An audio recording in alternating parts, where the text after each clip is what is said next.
So now that we have finished off with the War of 1812, what we're going to be able to take a look at here is kind of how this growth of nationalism is starting to spread throughout the country.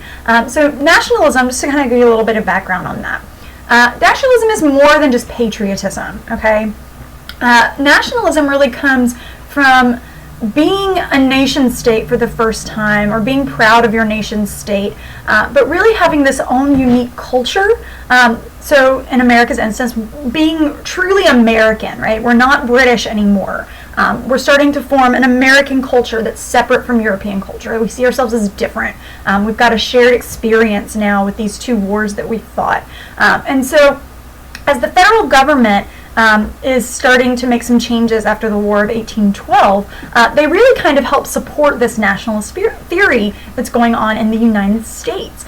So today we're going to kind of get to see how that happens. So I've already kind of told you about what nationalism is. We're going to learn how the legislative branch affirmed nationalism through the Missouri Compromise, how the executive branch did it through some various treaties and doctrines, and how the Supreme Court affirmed nationalism through some of its rulings of the early 1800s.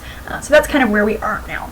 So let's start with the legislative branch, or Congress. So the problem that we've got at this time is that Missouri has finally met all of the qualifications and it wants to enter the Union as a slave state. Okay. Well, here's the problem with that. Right now in Congress, there are an equal number of slave states and free states, okay? And if Missouri enters, that's going to give the slave states a leg up. Now, Congress is pretty divided between the slave states and the free states, and so they want to make that balance equal, okay? So the North, they're pretty concerned that if Missouri is allowed to have a leg up, then basically the South is going to be able to control Congress. So northern states are pretty opposed to this idea. There's a guy in Congress who actually says, you know what, we'll let them enter, and there are already a lot of slaves in Missouri, okay? We'll let them enter, and the people that have slaves can keep them, but we're not going to allow anybody else to bring slaves into Missouri. Well, as you can imagine, that wasn't really super popular with a lot of the people that wanted to come to Missouri with slaves, right? So this had the potential to be a major, major crisis, right? However, they come up with a compromise. Congress and Henry Clay come up with a pretty good compromise where Missouri is going to enter as a slave state, okay? So they get their leg up. However, we've had Maine up here, and since the days of the colonies, Maine had kind of been a part of Massachusetts, right? Well, Maine doesn't want to be a part of Massachusetts anymore. They don't really like it. They want to be able to do their own lobster boils, right? So Maine also meets all the qualifications. So Maine will be allowed to enter as a free state. So that gives the North back their balance, right? Well, this is great, right? This is going to keep the country together for at least 50 years or so, right? The other thing that they do is they take a map and they draw a line at the 3630 line, okay? That's a latitude line. And the rest of the Louisiana Purchase, which is all the United States owns, they say anything that wants to enter the Union above this line gets to be a free state. Anything that wants to enter the Union below that line will get to be a slave state, okay? So it kind of takes advantage of what's going to happen in the future as well. So just thinking about the long-term effect here, it does keep the country united for now. Because like I said, this had the potential to be a really big crisis. Like there were a lot of really passionate arguments about this. So in terms of why this is nationalism, think about what happened and what could have happened. The North and the South could have been like, my region's better, I'm going to win this out. But they don't, right? Instead, they put the interest of the nation above the interests of their region or their section, right? So that's what makes this a little bit more than just more than sectionalism. It makes it nationalism. So we see the North and the South working together, which is a big deal, right? So this is just a map here. You can see that we've got Missouri and Maine formed by the Missouri Compromise. This is the line that they drew. Now, something I want to point out that I think is interesting, okay? Look at the territory up here that's above the 3630 line and the territory down here below the 3630 line. Which of it has more territory? Above, right? So it's basically saying that in future the above states are going to be more free states than slave states, right? But that's not going to be a problem yet, or at least not quite yet. So the next one we have is the executive branch. So nationalism is rampant. Why is nationalism so rampant in the country? Well, because we won the war, right? Now, who was opposed to the war and who was for it? You remember? So we've got the Democratic Republicans who were for the war and the Federalists who were opposed to the war. So the Federalists get together and they have what's called the Hartford Convention. And the Hartford Convention is basically where the Federalists got together and were like, dude, man, this war sucks. We should totally secede from the Union. The problem is they did that like right at the end of the war, right? And so it made them look kind of stupid. And after that point, nobody really wanted to admit that they were a Federalist anymore. Like, nah, man, I ain't a Federalist. The Federalist is whack, right? And so the Hartford Convention marks the end of the Federalist Party. Federalists just kind of started to fall away at that point. So by the time Monroe runs for president in 1817, there is legit only one political party, and that's the Democratic Republicans. This gets nicknamed the era of good feelings, right? Imagine if we only had one political party in our country. There would be nobody fighting each other, right, in politics. So this is the era of good feelings because everybody's kind of happy that they're all together. James Monroe runs legit unopposed for president. Like, hey, vote for me, because there's nobody else to vote for. Yay. I mean, that's awesome, right? Like, era of good feelings. The nation gets along. There's one political party. This is great, right? And people love James Monroe. He does a really good job. And the things that he does as president are really going to enforce this. So let's look at the things that James Monroe does as president that are really going to help affirm this nationalism. So there's a series of treaties that come out of this. And a lot of these treaties, as you'll notice, really kind of go to address the things that the Treaty of Ghent at the end of the War of 1812 did not. Okay? So the first is the Adams-Onis Treaty. So this is a treaty that John Quincy Adams, who is the son of John Adams, negotiated with the Spanish ambassador, Onis. Adams was the Secretary of State. And basically, we negotiated Florida, okay? Like, Spain had been controlling Florida. There had been some wars with the Seminole Indians down there, and Spain was basically, like, not dealing with it anymore. They were like, y'all for real, like, we done with this country. You want Florida? Like, there's malaria and bugs and Indians in Florida.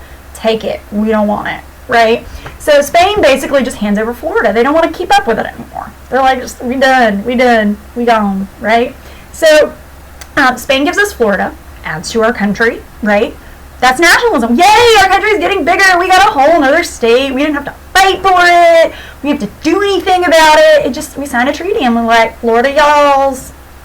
Thanks, Spain, right? So that's the Adams-Onis Treaty. The second is the Monroe Doctrine. So the Monroe Doctrine is actually related to a series of revolutions that have been taking place in South America. So we talked about how the American Revolution was the shot heard around the world. It sparked revolutions all over the place, like the French Revolution. One of the places it sparked revolutions was in South and Latin America, okay? So all of these Latin American countries are now fighting against the control of the Spanish and the Portuguese. And are starting to become free and independent countries.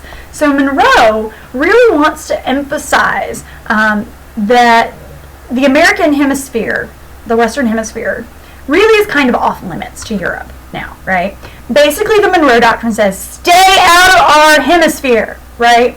Europe deals with Europe's affairs, America deals with America's affairs. We don't want you in our continent, right? We don't want you dealing with South America. I don't think you can come back here and make some colonies, right? Like, that ain't gonna work for us. Don't mess with us. Don't mess with our neighbors.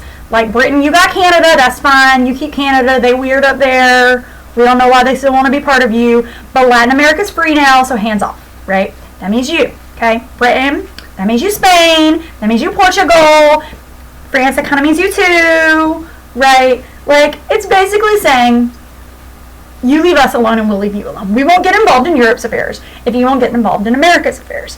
This was actually written by John Quincy Adams, but obviously issued by Monroe, so that's why it's called after him.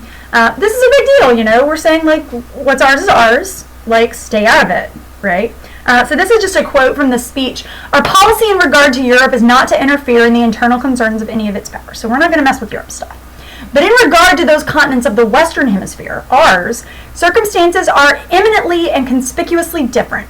It is impossible that the allied European powers should extend their political system to any portion of either continent without endangering our peace and happiness. So he's basically saying, if you try to mess with Latin America, you're going to be messing with us, right? Now let's think about this for a second. What's America really going to do? Like, they're not going to go into Latin America and be like, y'all get out, right?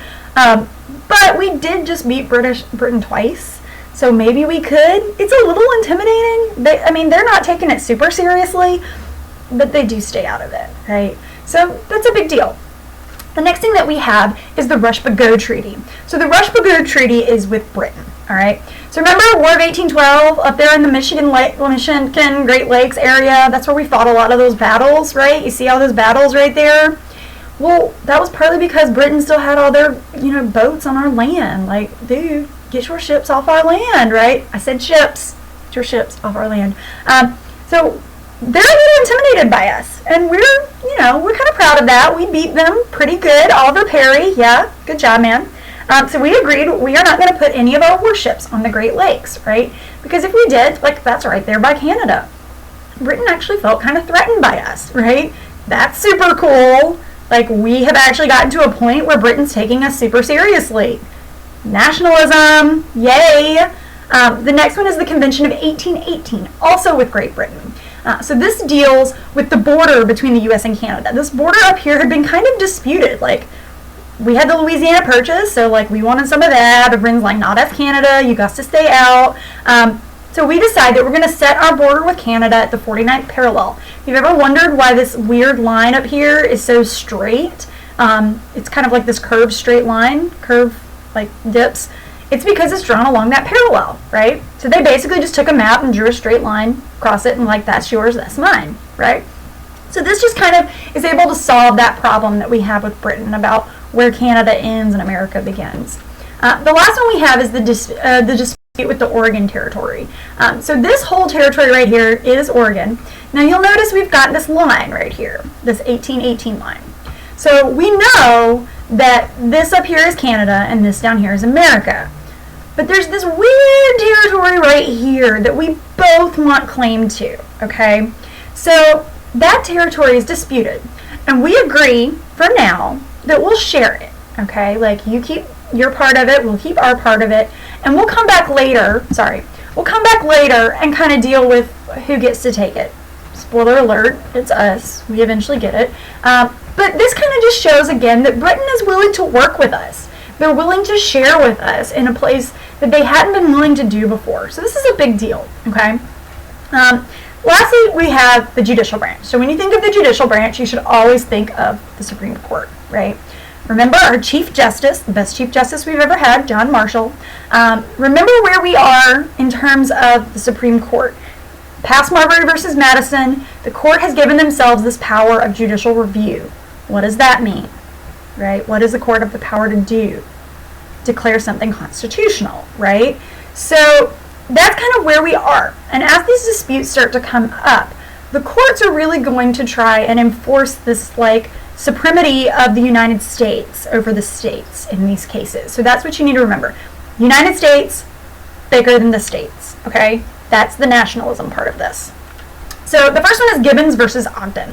So just a little background here. There's these two men, Gibbons and Ogden, who run a ferry service between New Jersey and New York on the Hudson River, okay? Well, one of them has a state permit, right, from New York that says only he can have that route, that monopoly, right? Well, the other guy has one that the federal says that's not cool because this is between two states, right? And according to the Constitution, only the federal government can regulate trade between states. So if New York has given you this permit, that's an unconstitutional permit, man. That's not going to work for me, okay? So Marshall's court looks at this case and they're like, you know what? You're right. Only the federal government can regulate trade between states. States can't do that. So that first guy, the one with the permit from the state, that ain't gonna fly, right? That's not allowed. And he's basically saying you can't have a monopoly because you can't have that permit because only we're the ones allowed to do that. So the term for this one, Gibbons versus Ogden, trade, right? Trade between states and whether or not the federal government can control it. So again, how is this nationalism? Because the federal government is above the state government, right? The next one we have is McCulloch versus Maryland. So the background here, Maryland, not all up on the National Bank. They hate it, basically. They're like, not gonna work for us. So they come up with a special bank tax. And the idea is that the bank has to pay this tax, and eventually it'll go broke and have to leave, right? we're going to tax it out of existence, essentially. Well, the cashier, a guy named McCulloch, he's like, no, man, we're a national bank. You can't tax us. Like, that's stupid. That's dumb. You're a state. You can't tax the federal government, right? Like, come on now. So it goes all the way to the Supreme Court, and Marshall's like, dude, you're right. The state cannot tax a federal law. So the state cannot use the power to tax to nullify federal law. Remember, nullify is trying to get rid of something. So they're trying to get rid of the federal bank. Nah, man, you can't do that, right? Again, states, federal government, right? So the term for this one, tax. McCulloch v. Maryland, tax. Gibbons v. Ogden, trade. McCulloch v. Maryland, tax. The next one is Fletcher v. Peck. So here's the deal. Okay, this one goes into contracts, right? So when you get into a financial transaction, when you get into the economy, contracts are kind of key to that, right? So the thing is, when you sign a contract, you are signed to it. You cannot break that contract, right? You can't do it by law. You go to jail if you break a contract, especially one that's been notarized and everything, right? Well, here's the problem. States have been breaking contracts with individuals. Like, yeah. Really? Really? Right? So the federal government, should this be okay? Is a state allowed to break a contract with an individual? So Marshall's court says, no, man, you make a contract, it's just like the people, right? The states cannot break a contract made with the people. The key term here is contracts, right? So again, now, wait a minute. How's this nationalism? Because we got the states, where does the federal government come in? Well, people are the nation, right? So the states can't break a contract with people, just like you can't break a contract with an individual, right? So Fletcher v. Peck, contracts. We have Dartmouth v. Woodward. All right, so this one's probably my favorite one of the four. So Dartmouth College is in New Hampshire, right? It's a private college. It has a state charter, okay? So that's great, cool. Now, in 1793, the very first public institution, private university, is founded in this country. UNC Chapel Hill, very first private college in our country, public college in our country. Everything else have been public, right? Well, here's what's cool, right? The state of North Carolina makes money off of public colleges because it's tax funded.